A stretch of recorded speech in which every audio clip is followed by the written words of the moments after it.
Adding your staff via evite. The evite is a very quick way for a manager to request employees register with RecStaff. To use an evite, you must first have the employee's email address.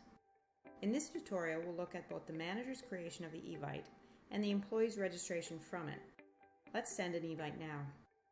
As the manager, from the dashboard, we go to Manage Your Staff, Employees, and click on Invite Employee.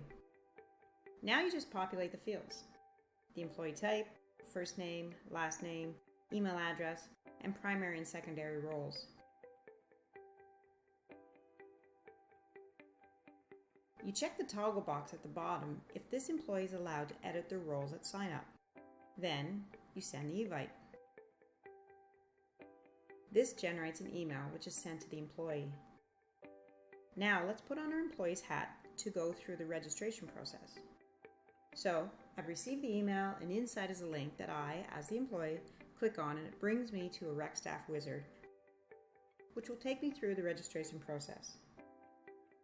The first thing the employee must do is add their username, and the username must be unique. Your manager should have notified you of the naming convention your organization is employing for your usernames. We here at RecStaff use the first two digits of the first name and the full last name, so we'll use this here. Then we enter the first name and last name. Next we add the current address.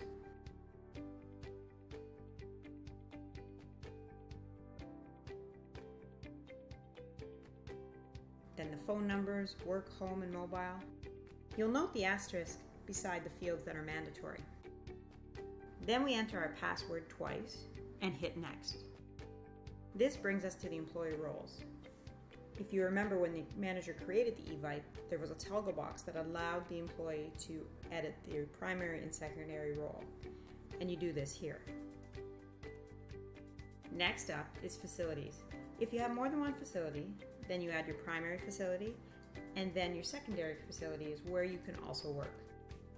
From here, you get a screen that allows you to review all the information you just inputted to ensure that it is correct. Once you're done, then hit Save.